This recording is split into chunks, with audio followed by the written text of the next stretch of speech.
Uma história muito bonita do Baal Shem Tov, que tinha um rei, ele tinha um filho único, que seria o herdeiro do palácio, o herdeiro da fortuna. E este rei queria testar, na verdade, se o filho saberia seguir a carreira, poderia seguir o trabalho e saberia realmente cuidar do dinheiro. Então ele enviou o filho com muito dinheiro, muito distante do palácio, esperando que o filho aprendesse outros idiomas, outros tipos de culturas e voltasse depois de um tempo com muito conhecimento. Só que o filho pegou o dinheiro e foi nos bares e nas festas e conheceu muita gente diferente, muita gente de fora. E dessa forma, ele acabou se assimilando, gastando dinheiro, e ele foi tão longe, e tão distante, e tão assimilado, que ele acabou esquecendo o idioma do palácio, da família real, perdeu todo o dinheiro, o manto real que ele vestia também se sujou, tudo ele perdeu. E quando ele estava realmente na miséria e estava numa situação muito difícil, ele se lembrou que o pai dele era o rei. E ele poderia voltar para casa. E foi isso que ele fez. Ele foi em direção ao palácio. E quando ele chega lá com as roupas todas sujas, todas rasgadas, ele vira para os guardas do palácio e ele fala: olha, eu sou o príncipe, eu sou o filho do rei, eu gostaria de entrar novamente para estar junto com meu pai. Eles olharam para aquele schlepper, para aquele pé rapado, todo sujo, que mal falava o idioma do palácio. E ele falaram: meu, pode ir embora daqui, você não pertence, você é o príncipe, nós somos então a rainha. E mandaram ele para fora. E ele tentou voltar, tentou explicar alguma coisa: eu sou o filho. E mandaram ele para fora. E com isso, ele começou a chorar, e chorar, e chorar em voz alta. E com os choros, o pai dele, o rei, se aproxima e fala: o que está acontecendo lá fora? Falou: não, tem aqui um moleque que está querendo se aproximar. E ele ouviu a voz e de longe ele percebeu que na verdade essa era a voz do seu filho.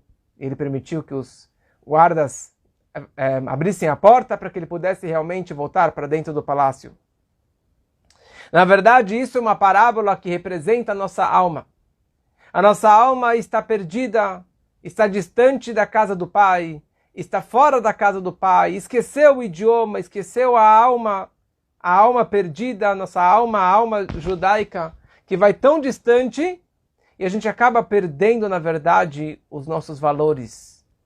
Mas chega um momento que dói. Chega uma hora que a gente chora. E chora do íntimo, da essência da nossa alma. E na hora que nós choramos, o papai escuta. O rei, Avinu Malkeinu, nosso pai, nosso rei, ele escuta a nossa voz, ele perdoa e ele traz cada alma de volta para dentro do palácio, para dentro do seu aposento real. O Baal Shem Tov, ele fala que o shofar, na verdade, tem dois pontos. Um lado do shofar é uma criança chorando. E por outro lado, aquela criança, ele está chorando: papai, papai, me salve. Pai, pai, me salve. E a pergunta é: o que é mais importante? Será que é o grito, o berro da criança? Ou é o conteúdo: pai, pai, me salve? E o Baal Shem Tov, ele explicou que, na verdade, o conteúdo, cada um tem um outro tipo de conteúdo. Cada um fala em outro idioma, cada um precisa de uma outra coisa, tem um outro pedido. Mas o grito é o mesmo. O berro da essência da alma, sincero, isso é igual a todos. E essa, na verdade, a ideia do shofar. É um grito que vem da essência da alma, a pessoa, o filho se aproximando do pai e querendo se aproximar dele. Agora, cada um coloca as suas palavras. Um grita pai, outro grita rei, outro grita pedindo dinheiro, outro pedindo saúde, outro pedindo família, mas a essência, o berro é o mesmo. O shofar, para mim, sempre foi algo que eu curtia bastante, e desde o bar mitzvah, quando que eu já podia tocar o shofar, não somente para mim, mas para os outros, eu aprendi a tocar o shofar, e eu viajava, eu fui para o Paraguai 2 vezes, e toquei lá com 13, 14 anos o shofar, várias e várias vezes. Mas assim, essa foi a educação que nós tivemos, que Rosh Hashanah não é um dia de descanso. Rosh Hashanah não é um dia de só ficar rezando. O principal do Rosh Hashanah é escutar o shofar. E se eu já escutei o shofar, eu quero que cada um e um de vocês, e daqueles meus vizinhos e meus conhecidos também participem, também tenham realmente o mérito de escutar o shofar.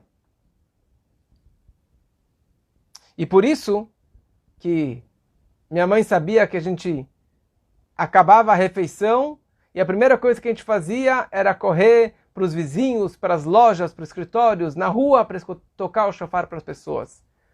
Mesma coisa hoje, casado, acabou a refeição, a gente faz uma refeição mais rapidinha, de dia, para poder ir nos vizinhos, nos amigos, nos conhecidos, para tocar o shofar para eles, para aquelas pessoas que realmente não puderam sair de casa. Tem várias histórias, mas uma história que me tocou foi alguns anos atrás. Eu estava na rua e eu encontrei um jovem judeu que tocava saxofone. Ele ficava aqui na esquina dos Estados Unidos com a Rebouças. Ficava lá o dia inteiro. Normalmente o Shabbat ele ficava lá tocando saxofone. E a gente sempre se trocava palavras. Coloquei tefilim nele, já fez uma brachá do lulav na rua com ele também. Mas o mais legal foi quando ele estava com o saxofone na mão. E era um Rosh Hashanah. Ele não tinha escutado o shofar. Eu toquei no meio da rua para ele o shofar. Ele com o saxofone na mão, não tocando, e eu tocando para ele o shofar. E assim é todo ano. Mas tem anos que são desafios maiores e situações mais complicadas, como que foi 3 anos atrás, quando meu pai estava internado lá no Sírio-Libanês e eu tive que ir lá de casa, subir a Rebouças inteira, cruzar a Paulista, ir até o Sírio-Libanês. E chegando lá, tive que subir 10 ou 15 andares e tocar o shofar para meu pai. Só que eu não parei por aí. Depois eu tive que descer novamente e ir para o outro bloco, tocar o shofar para uma amiga que estava internada. E fiquei esperando até que eu pude tocar o shofar para ela. E quando eu já estava saindo, me chamaram para um outro senhor que estava em outro andar, em outro bloco, que eu precisei cruzar e subir, sei lá quantos andares, para tocar o shofar para eles. E esse espírito é o espírito que todo Hassid do Rebbe tem, que Rosh Hashanah é um dia de tocar o shofar. É um dia para você dar o mérito para que todo mundo realmente possa fazer essa mitzvah tão importante de escutar o shofar. Que, aliás, muita gente se confunde. Você pergunta para algumas pessoas, você escutou o shofar nesse Rosh Hashanah? Falou, sim, lógico que eu escutei o shofar. Não, foi no Yom Kippur que eu escutei o shofar. Não, mas shofar é no Yom Kippur, não é? Lá no finalzinho, quando eu me encontro lá com a vovó na sinagoga, com o meu Zeide. Tem o toque do shofar no final do Yom Kippur, sim. Mas Yom Kippur, a mitzvah do Yom Kippur não é o shofar. A mitzvah do Yom Kippur é você jejuar. That's it. Não é ir na sinagoga, não é nada disso. Yom Kippur é você jejuar. O shofar no final do Yom Kippur é um costume. É uma inspiração, tem um costume importante de escutar o shofar. É o símbolo que terminou o Yom Kippur. Rosh Hashanah, o que representa Rosh Hashanah? É o toque do shofar. E isso é uma mitzvah da Torá, é um preceito da Torá que devemos escutar o shofar no primeiro dia de Tishrei, no dia de Rosh Hashanah. Na verdade, a mitzvah é no primeiro e no segundo dia de Rosh Hashanah. Porque, como falaremos depois, os 2 dias de Rosh Hashanah, no Brasil, em Israel, em qualquer lugar do mundo, tem o mesmo valor. Não é que o primeiro dia é mais importante ou menos importante do que o segundo dia. Toda a ideia do Rosh Hashanah, a santidade do Rosh Hashanah, o que nós queremos atrair no Rosh Hashanah é graças ao toque do shofar. Então, a primeira coisa, Rosh Hashanah, nós sabemos que é o dia do julgamento do nosso povo. É o julgamento de como que você se comportou no ano passado e como que será realmente o veredito de como que será o ano que vem. Então nós paramos, fazemos um autobalanço do nosso comportamento do ano passado e fazemos tchuvá, retornamos para Deus e dessa forma nós decidimos como que vai ser o meu ano seguinte e na verdade Ele decide como que vai ser o meu novo ano que estamos entrando. E nós tocamos o shofar. E o shofar é aquele alarme, aquele despertador, pem, pem, pem, para você despertar, para você acordar desse sono que você estava dormindo esse ano todo, agora você tem que acordar. Você tem que acordar para fazer tchuvá. Então essa que é a ideia inicial do toque do shofar. Uru yeshenim mishinatchem. Despertem-se, vocês dorminhocos, do seu sonho e façam tchuvá e voltem para Deus. Outra ideia do shofar, isso nos lembra as trombetas que eram tocadas na hora da coroação do rei. Então tinha lá algumas trombetas e eram tocadas na hora que estavam colocando a coroa na cabeça do rei. A ideia do Rosh Hashanah é Melech HaOlam, que Deus seja o rei sobre o universo. Aliás, a palavra mais repetida em todo o Mahzor, em toda a reza de Rosh Hashanah, é Melech, Malchut, Malchutcha, Yimloch, Reina, Reinará, Reinou. Reine sobre nós, você é o nosso rei. Porque todo o intuito do Rosh Hashanah é nós pedindo para Deus para que Ele seja o nosso rei. Ou seja, nós precisamos coroá-lo como rei. E a pergunta é, como que nós coroamos Hashem como rei? Quem sou eu, homenzinho, para colocar uma coroa na cabeça de Deus? Só que a Torá fala como que você faz isso. Sabe como? Você simplesmente tocando o shofar ou escutando o toque do shofar no Rosh Hashanah, você está colocando a coroa na cabeça de Deus. E algo interessante. Antes da coroação, o rei não tem coroa na cabeça. Na véspera do Rosh Hashanah, Deus retira a coroa da sua cabeça. Está escrito no Zohar, na Kabbalah, que na véspera do Rosh Hashanah existe uma situação que o mundo está sem rei. O mundo está num in-between. Terminou o final do ano, Hashem estava reinando, daí ele tira a coroa, ele deixa de ser o Melech, ele aguarda na manhã de Rosh Hashanah que nós, o povo de Israel, vamos coroá-lo como Melech HaOlam, como rei do universo por mais um ano. Como nós fazemos isso? Simplesmente tocando o shofar. Tocando o shofar, escutando o shofar, é o momento que nós estamos colocando a coroa na cabeça de Deus. Eu estou aceitando sobre mim o reino divino, o jugo divino. É interessante que na época do templo sagrado, do Beit HaMikdash, sabe como que era o toque do shofar? Tinha o Baal Toqueia no meio, e do lado direito, do seu lado esquerdo, tinham dois homens com trombetas na mão.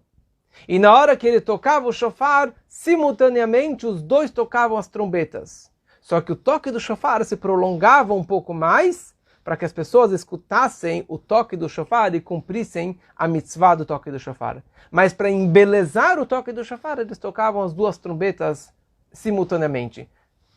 Note, isso era só na época do templo. Hoje, se você fez isso, você não cumpriu a mitzvah, você não cumpriu a obrigação do toque do shofar, porque você não vai escutar perfeitamente o toque do shofar. Através do toque do shofar, o que eu estou fazendo? Porque hoje é o dia do julgamento. É o dia que Deus senta no trono do julgamento. Ele está julgando o povo, que é o trono da severidade, ou da justiça. Na hora que nós tocamos o shofar, Deus ele sai do trono da justiça, ele vai para o trono da compaixão, da misericórdia, do amor incondicional para a humanidade. Então olha só o poder do toque do shofar. Nós conseguimos mover Deus para que ele possa realmente aceitar e julgar todos com compaixão E dessa forma ele vai aceitar o nosso retorno. Ele vai aceitar a nossa tshuva. Ao mesmo tempo, na hora que a gente toca o shofar, isso nos lembra o Monte Sinai. A outorga da Torá no Monte Sinai. Naquela hora que nós recebemos a Torá no Monte Sinai, a Torá descreve que tiveram raios e trovões e relâmpagos. Vekol shofar chazak meod. E a voz do shofar estava muito forte. Estava muito, muito forte o toque do shofar. E era um toque contínuo. Então, na hora que nós tocamos o shofar agora no Rosh Hashanah, isso invoca, isso lembra, isso desperta esse momento do Monte Sinai, que ali nós recebemos a Torá, nós assumimos e recebemos sobre si a Torá, e isso também que eu estou fazendo na hora do Rosh Hashanah, na hora do toque do shofar, eu estou assumindo sobre mim, por mais um ano, cumprir a Torá e os mandamentos divinos.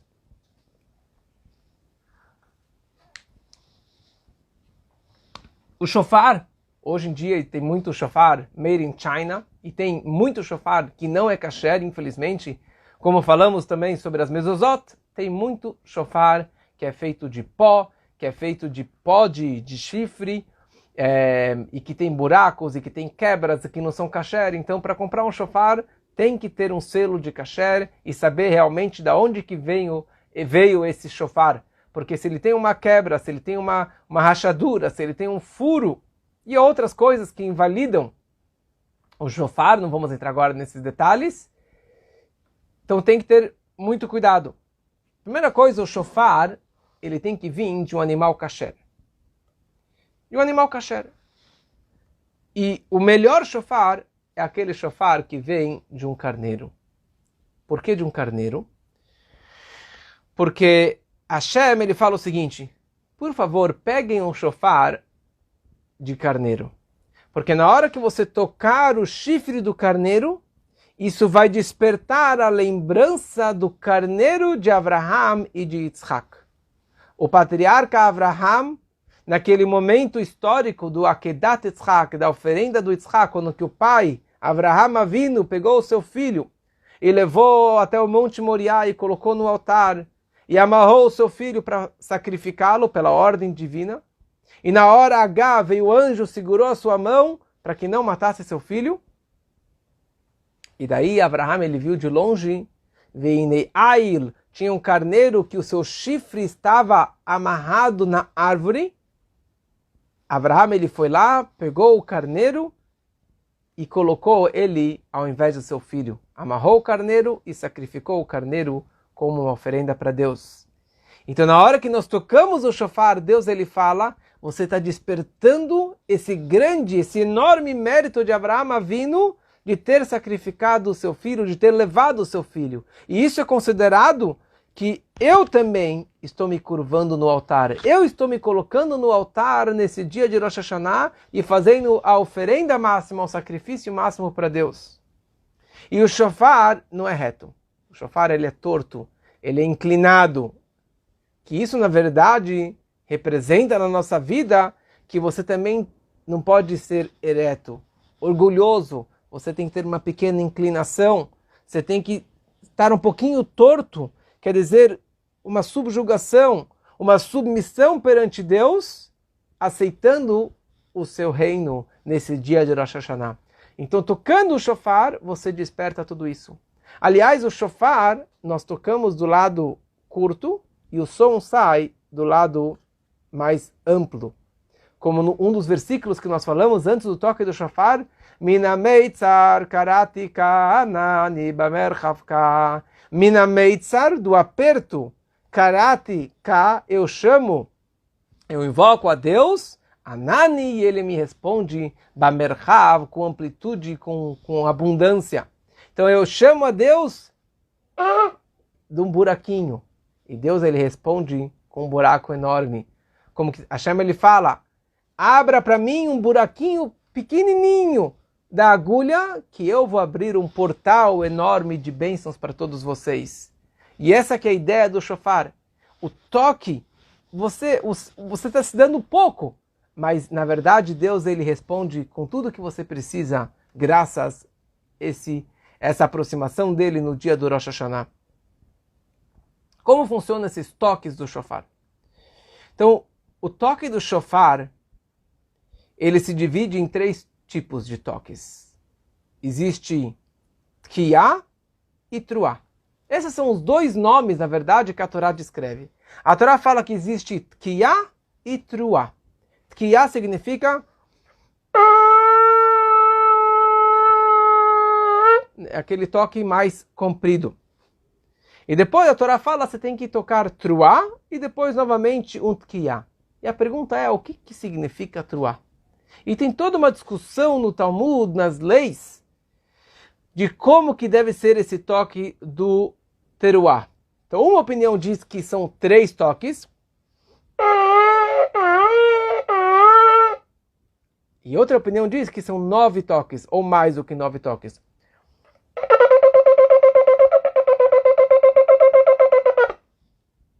E uma terceira opinião diz que é a junção dos 2.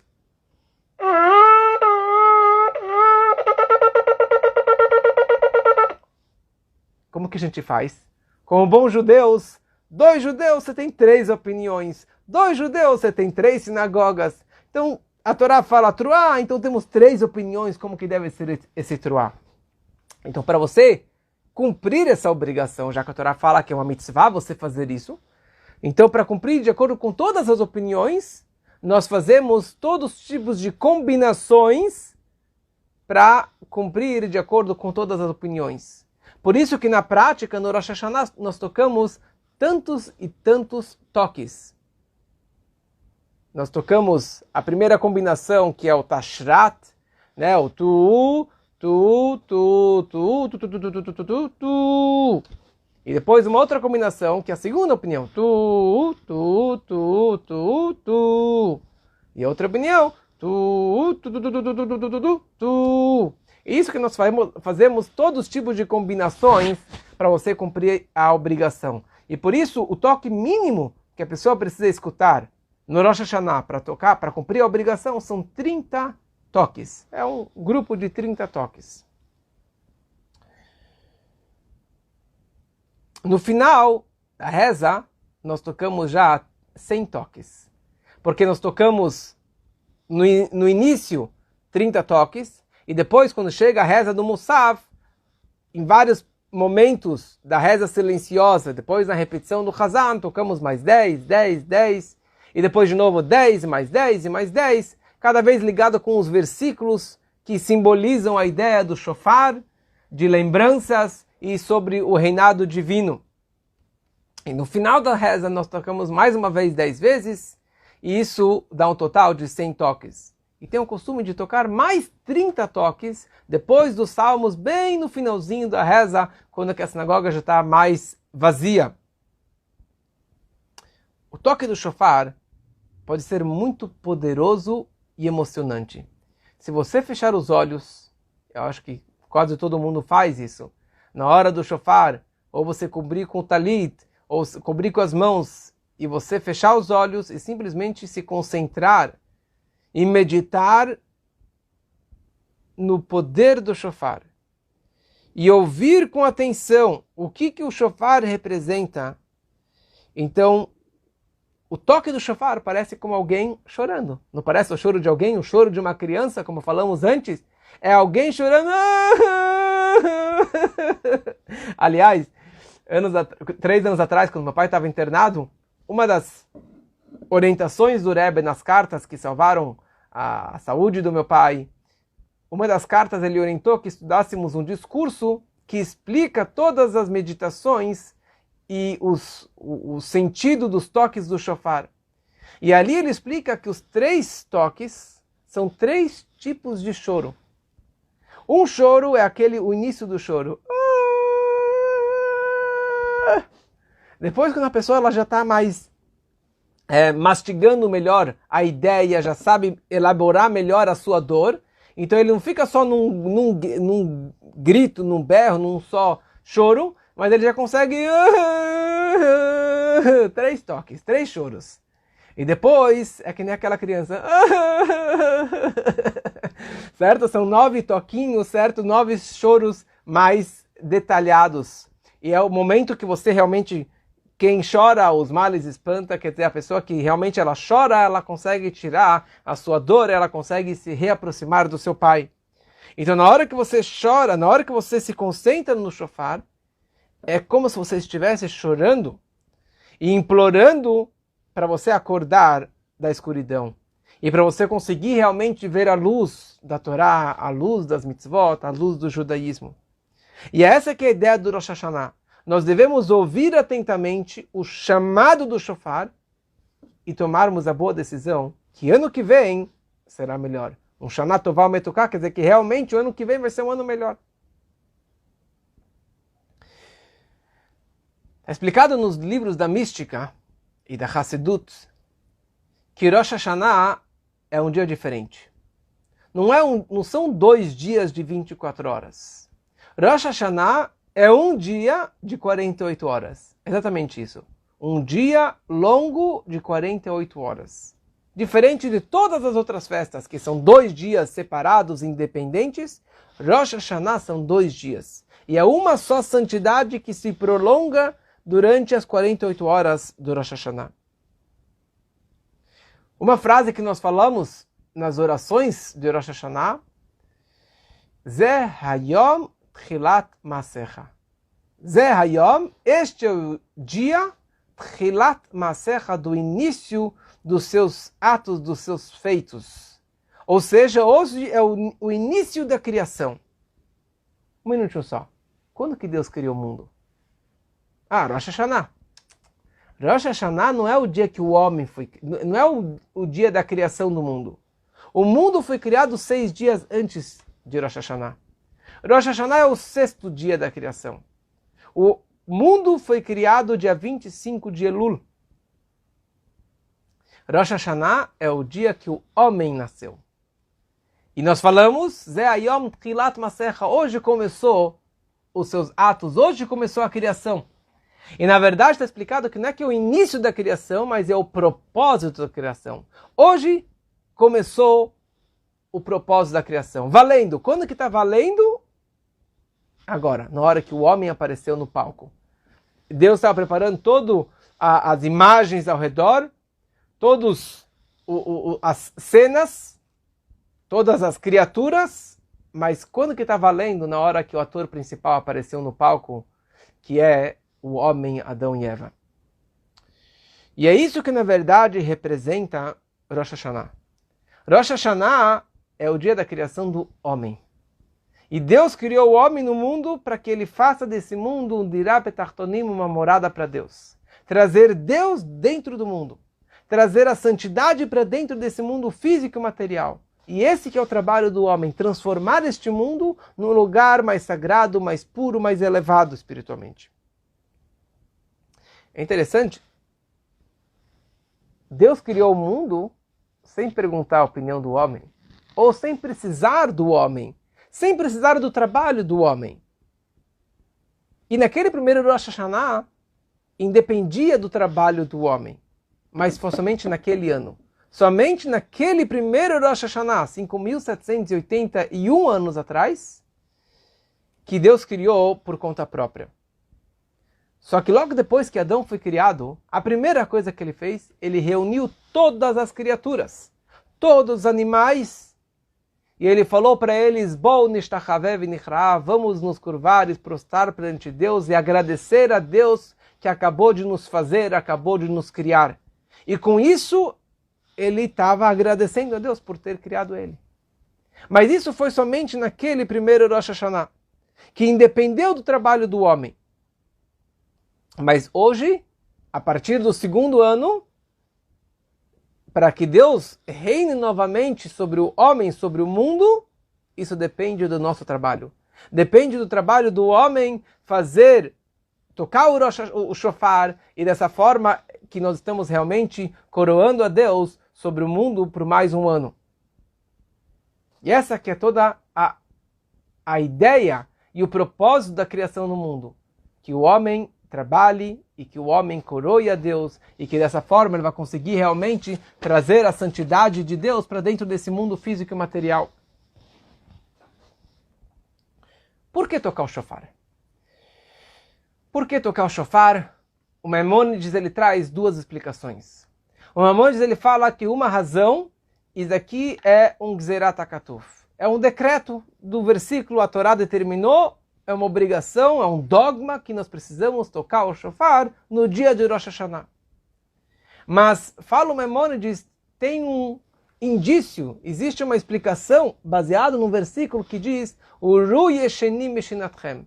Despertem-se, dorminhocos, do seu sono. Ou seja, a ideia do shofar é despertar as pessoas. Então, por um lado, o shofar é um decreto. Quando a gente fala um decreto, isso significa um dogma.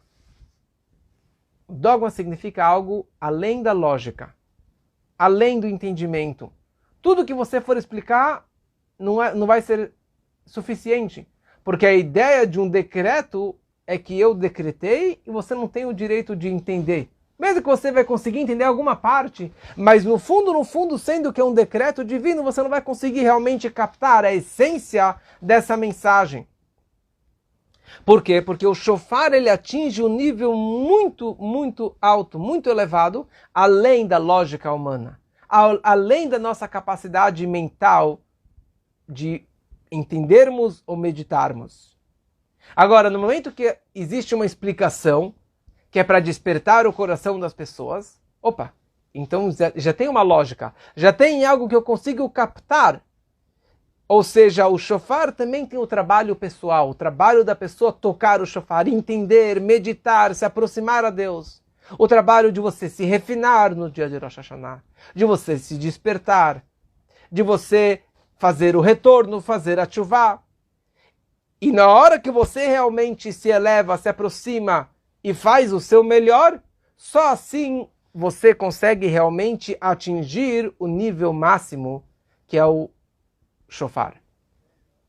Só assim você consegue atingir essa santidade máxima do Rosh Hashanah. Ou seja, a energia não vai vir por conta própria. Pode ser algo muito elevado, muito ilógico, além da minha capacidade, mas como que eu vou download essa energia com o meu trabalho? Tocando o shofar, ou escutando o shofar com a minha audição, na forma física.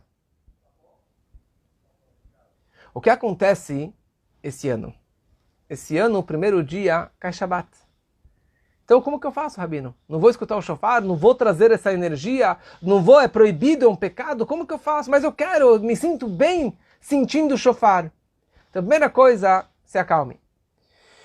O shofar, no Shabbat, ele não pode ser tocado, mas mais do que isso, o shofar no Shabbat, ele não precisa ser tocado.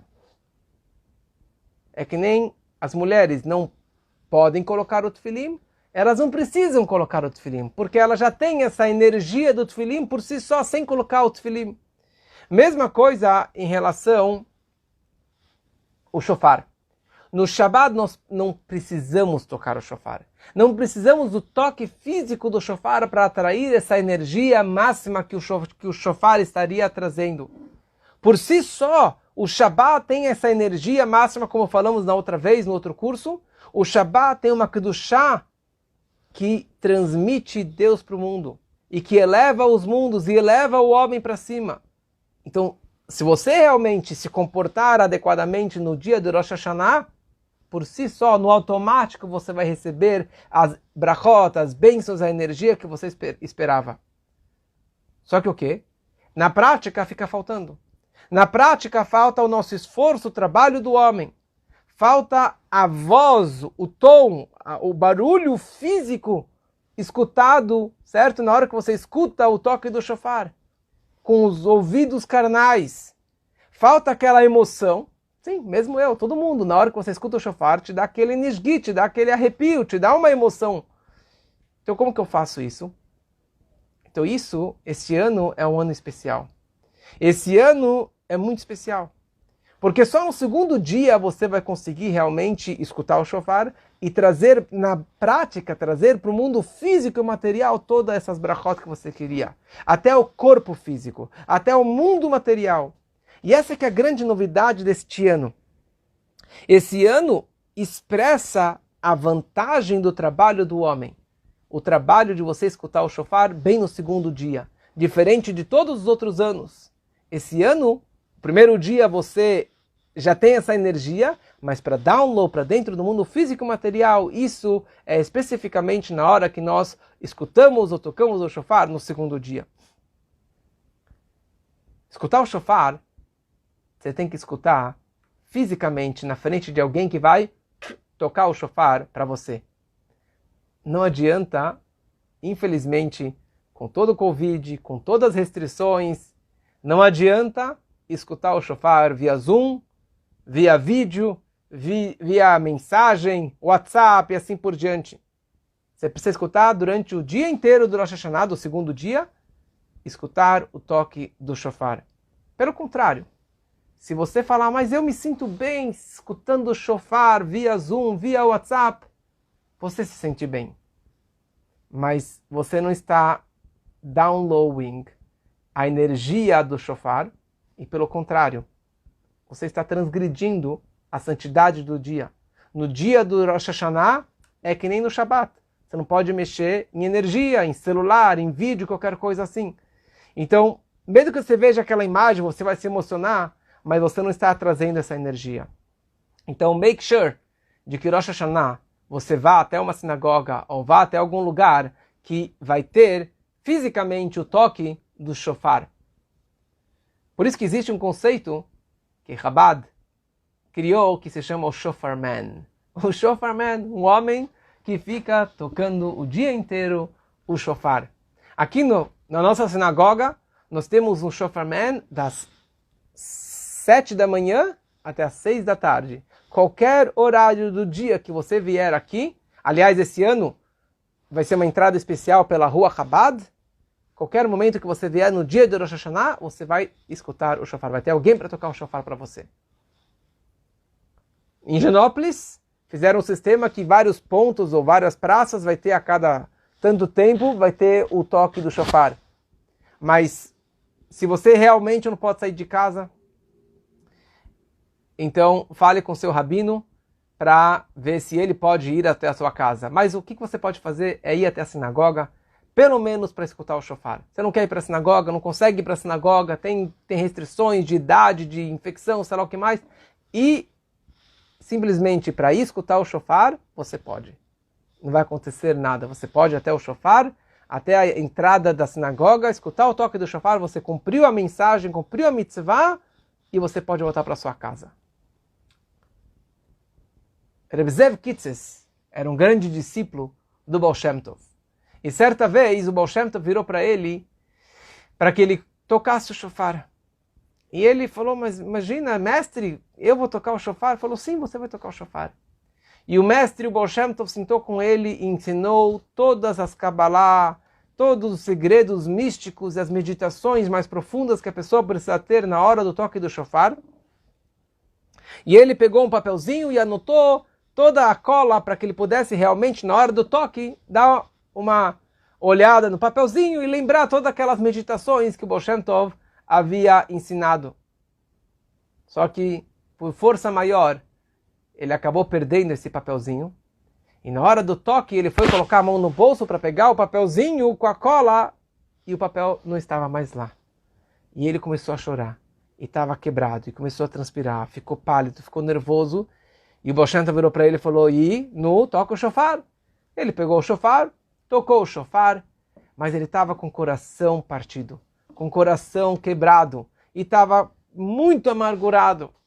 E quando acabou o toque, acabou a reza, ele estava arrasado. Ele falou, imagina, eu vou levar uma bronca, que vexame, eu não fiz todas aquelas meditações que o mestre me ensinou. O Baal Shem Tov chamou ele na sala, e o Baal Shem Tov, com um sorriso no rosto, falou, Reb Zev, muito obrigado pelo seu toque do shofar. Falou, imagina, Reb, desculpa, desculpa nada. Você fez o melhor toque do shofar. Mas como assim, mestre? Lá nos céus existem várias chaves. E cada tipo de meditação, você tem a chave para entrar num portão celestial, numa sala celestial. Só que existe, na verdade, uma chave mestre. Existe algo que consegue quebrar todos os cadeados, abrir todas as chaves, que é um machado.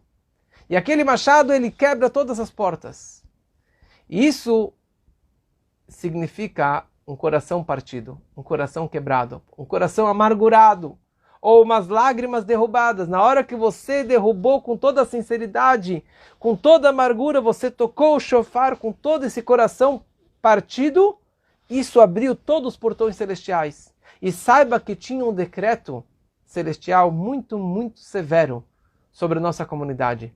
E eu, Baal Shem Tov, estava tentando de tudo para quebrar esse decreto celestial. E você, com a sua simplicidade e com o seu coração partido, você conseguiu realmente quebrar esse decreto e reverter para que tenhamos todos nós um Shana Tová Mitoká, um ano bom e maravilhoso. Várias coisas que nós fazemos no Rosh Hashanah para confundir o Satan, para confundir aquela má inclinação, o anjo do mal que quer fazer de tudo para dar um ano o oposto do Shana Tová Mitoká. E nós fazemos várias coisas na véspera de Rosh Hashanah, ou no dia de Rosh Hashanah, nós tocamos tantos e tantos toques. Ou no final da reza nós tocamos mais 30 toques. Para quê? Para confundir o Satan. Para atrapalhar o Satan, para que ele não saiba que hoje é Rosh Hashanah. Para que ele não saiba que nós vamos perder no julgamento, e ele vai acabar saindo e não acusando o povo de Israel. E a pergunta é, como assim? Será que ele é bobinho? Um Satan, um anjo, como que você pode enganar um anjo? Ele já está aqui 5.781 anos. Ele foi criado antes do homem. Como que a gente engana um anjo? Então, o Rashi, o comentarista básico da Torá, ele descreve que no momento que o anjo do mal, o anjo acusador, o Satan, ele vê que nós estamos fazendo tantas e tantas mitzvot, tanto extra mitzvot, ele vai ficar tão chocado por nosso apego às mitzvot, por nosso carinho às mitzvot, e ele simplesmente vai perder todos os seus argumentos e ele vai nos deixar em paz. Já o outro comentarista, o Tosfot, ele fala que o shofar lembra também o toque final, o toque quando que Mashiach vai tocar o shofar, Itakabe shofar gadol, um grande toque num grande shofar para nos salvar desse exílio e realmente com a revelação do Mashiach. Quando o Satan escuta esses toques, tantos e tantos toques, o toque, o Kiagdolá, aquele grande toque final, ele fala, será que isso aqui já não é Mashiach? Será que isso aqui já não é o aviso que Mashiach chegou? E ele fica com medo, ele sai correndo. Então nós fazemos tantas e tantas coisas para realmente para afastá-lo e para trazer a vinda do Mashiach que seja muito em breve. Certa vez, o Baal Shem Tov estava em Mezebush e veio uma criança de uma aldeia distante, mas uma criança que não teve a educação que o Baal Shem Tov queria. Ele não aprendeu nada, não sabia ler, não sabia rezar, não sabia nada, mas ele acabou chegando na sinagoga no dia de Rosh Hashanah para participar. E as pessoas rezando, com o Sidur na mão, e ele fingindo com o Sidur, com o livro de reza, se mexendo, e todo mundo se emocionando. E chegou uma hora que ele também ficou abalado, e ele falou, olha, está todo mundo rezando para Deus, cada um reza da sua forma, do seu idioma, eu só sei uma coisa, eu vivo lá na fazenda, ali está cheio de galinha, um galinheiro, e eu cuido das galinhas, dou a comida para elas, tiro os ovos e fico lá o dia inteiro no cucurico. Então, essa criança debaixo da mesa, ele começou a rezar para Deus, falou, Deus, a única coisa que eu sei fazer pelo Senhor é cucurico, cucurico, cucurico. E as pessoas queriam expulsar aquela criança. Imagina, a criança cucuricando na sinagoga do Baal Shem Tov. E o Baal Shem Tov, ele falou, pode deixar essa criança, porque a kavaná dele, a intenção dele é muito superior a todas as nossas rezas, e isso realmente quebrou um decreto celestial que estava para chegar, porque na hora que ele fez com toda a sinceridade, o cucurico dele valia muito mais do que todo o nosso toque do shofar. Ou seja, a maçã com mel, que falaremos semana que vem, é muito importante. A romã é importante. O peixe, a cabeça de peixe, a cabeça de carneiro, tudo é muito importante. A família reunida, tudo é muito importante. Mas se você não escutou o shofar em Rosh Hashanah, you missed the point. Você ficou só no folclore, só na tradição, mas você perdeu a energia máxima, a mitzvah máxima do Rosh Hashanah, que é escutar o shofar. E concluindo com uma mensagem do grande mestre Rabbi Levi Yitzchak de Berditchev, que ele traz uma parábola de uma criança que queria uma maçã. Hoje, digamos que ele queria um doce, e o pai não queria dar para ele o doce. E a criança esperta, ele era religioso e sempre fazia uma brachá, uma bênção antes de comer aquela maçã. E se você fez a bênção, você não pode fazer uma bênção em vão. Então ele falou, brachá, Baruch atah Hashem, boré, priya etz. E dessa forma o pai, ele foi, digamos, forçado para dar essa maçã para o filho. Mais do que a vaca, mais do que o bezerro quer mamar, a vaca quer dar leite. Mais do que nós queremos um Shana Tová Metuká, Deus quer nos dar um Shana Tová Metuká. Deus quer nos abençoar. E na hora que nós falamos Baruch atah Hashem shomea kol shofar, kol Yisrael berachamim, que Deus escuta a voz do shofar, berachamim, com misericórdia, com compaixão, então com certeza, se nós fazemos essa bênção, com certeza que Deus ele vai acatar e vai receber e vai sim nos conceder essa bênção que estamos pedindo, com compaixão e com muita abundância, com muita bênção, filhos, saúde, sustento, com muita abundância, que assim seja realmente para todos, um Shana Tová Metuká. Então make sure para que Rosh Hashanah você escute o shofar. E esse ano temos desconto, que é só o segundo dia, e que assim todos realmente possam se direcionar a uma sinagoga para escutar o shofar. Se você mora longe, viaje antes de Rosh Hashanah para estar numa cidade, num lugar onde que tem o shofar, e que todos tenhamos um Shana Tová Metuká.